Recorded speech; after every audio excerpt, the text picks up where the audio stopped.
అనగనగా ఒక గ్రామం. అది చాలా ప్రశాంతంగా ఉండేది. చిన్న చిన్న ఇళ్ళు, పచ్చటి పొలాలు, గల్లీ గల్లీ పిల్లలు ఆడుకుంటూ ఉండే ఒక అందమైన ఊరు. ఈ ఊరిలో రామయ్య అనే రైతు ఉండేవాడు. నిజాయితీ, నమ్మకంగా కష్టపడే మనస్తత్వం కలవాడు. కాని అదే ఊరిలో సూరయ్య అనే మరో వ్యక్తి ఉండేవాడు.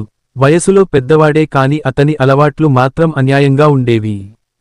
సూరయ్య ఎప్పుడూ అన్యాయపు మార్గాల్లోనే ఉండేవాడు.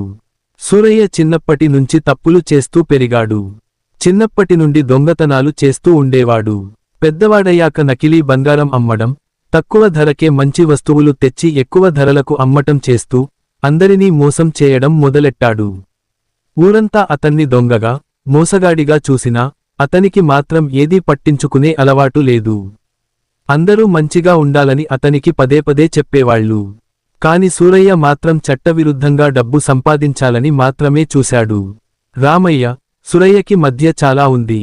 ఒకరోజు రామయ్య పొలంలో బాగా కష్టపడి పని చేసుకుని ఇంటికి వచ్చాడు. అతని భార్య బియ్యం కడిగి పెట్టింది. కష్టపడి పెంచిన వరి, తానే వండుకున్న అన్నం తినడానికి సిద్ధంగా ఉన్నాడు రామయ్య. అప్పుడే ఊరిలో ఉన్న పెదనాన్న వచ్చి, రామయ్య, సూరయ్య కట్టిన కొత్త ఇంటిని చూశావా? చాలా ధనవంతుడయ్యాడు అన్నాడు. రామయ్య ఆశ్చర్యపోయాడు. అతను పొలాల్లో పని చేయడు, వ్యాపారం చేయడు, మరి ఇంత సంపాదన ఎక్కడిది? పెదనాన్న నవ్వుతూ, పాపాలు చేసే వారికి దాని గురించి ఎప్పుడూ భయం ఉండదు. వాళ్లకి నైతికత, న్యాయం అనే మాటలు అర్థం కావు. అందుకే వాళ్లు ఎప్పుడూ సంతోషంగా ఉంటారు అని చెప్పాడు. అసలు సూరయ్య ఎలా ధనవంతుడయ్యాడో ఇప్పుడు తెలుసుకుందాం. సూరయ్య ఒకరోజు ఊర్లో కొత్త వ్యాపారం ప్రారంభించాడు. నకిలీ మందులు అమ్మడం. చిన్న చిన్న జబ్బులకు మందులంటూ ప్రజలకు అమ్మటం మొదలుపెట్టాడు. మందుల వల్ల కొంతమందికి నయం కాకుండా మరింత బాధపడినా సూరయ్యకి ఏమాత్రం బాధ ఉండేది కాదు. కొన్ని నెలలలోనే సూరయ్య ఆ ఊరిలోనే ఒక పెద్ద ఇల్లు కట్టించుకున్నాడు. ఊరి పెద్దలకే దానాలు ఇవ్వడం, పండుగలు గ్రాండ్గా చేయించడం మొదలుపెట్టాడు. కొన్ని రోజులకు సూరయ్యను చూసి ఊర్లో అందరూ ఆశ్చర్యపోయారు. ఎక్కడ విన్నా సూరయ్య గురించే మాట్లాడుకునేవారు. ఇంత సంపాదించిన సూరయ్య నిజంగానే సంతోషంగా ఉన్నాడా అని తెలుసుకోవటానికి ఒకరోజు రామయ్య సూరయ్యని కలుసుకుని, నీ ధనం తప్పు మార్గంలో సంపాదించిందే. నీకు దాని గురించి ఒత్తిడి లేదా, దిగులు లేదా అని అడిగాడు. సూరయ్య నవ్వుతూ, ఇది నువ్వు నీలాగా న్యాయబద్ధమైన జీవితాన్ని గడిపేవాళ్లకు అర్థం కాదు రామయ్య. నైతికతను పక్కన పెడితే మనిషికి ఏ సమస్య ఉండదు. నీ మనస్సే నిన్ను బాధపెడుతుంది. నాకు అలాంటి సమస్యలు ఏవి రావు. అందుకే నేను సంతోషంగా ఉంటాను అని సమాధానం చెప్పాడు. రామయ్య దానిని విని ఆశ్చర్యపోయాడు.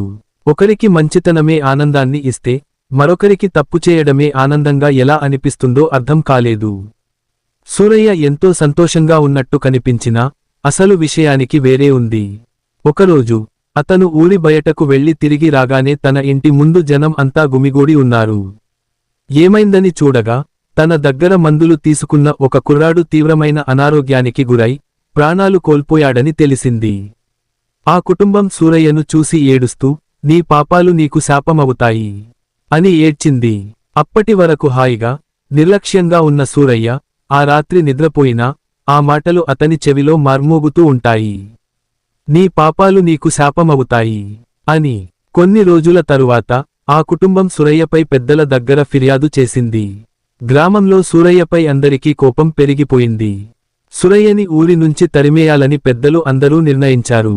ఊరి అంతా తన మీద తిరగబడ్డప్పుడు సూరయ్యకి అర్థం అయింది, తప్పు మార్గంలో పొందిన ఆనందం తాత్కాలికం, కానీ దాని ఫలితం జీవితాంతం వెంటాడుతుంది అని సూరయ్య చివరకు తెలుసుకున్నాడు.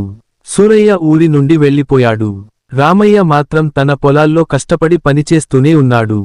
నిజమైన ఆనందం అంటే మంచి పని చేసి న్యాయంగా సంపాదించడంలోనే ఉంది. పాపాలు చేసేవారు మొదట్లో సంతోషంగా ఉన్నట్టు కనిపించవచ్చు, కానీ వారి తప్పుడు మార్గాల ఫలితం ఎప్పటికైనా వారిని వెంబడిస్తాయి. తప్పు చేసి సంపాదించిన ధనం, ఆనందం ఎంత త్వరగా వచ్చినా అది ఎంతకాలం నిలవదు. నిజమైన సంతోషం, మనశ్శాంతి కేవలం మంచి మార్గంలో మాత్రమే లభిస్తాయి. మీకు గనక ఈ వీడియో నచ్చినట్లయితే దయచేసి లైక్ చేసి సబ్స్క్రైబ్ చేయండి. మీ సపోర్ట్ నాకు అందించండి. Thanks for watching.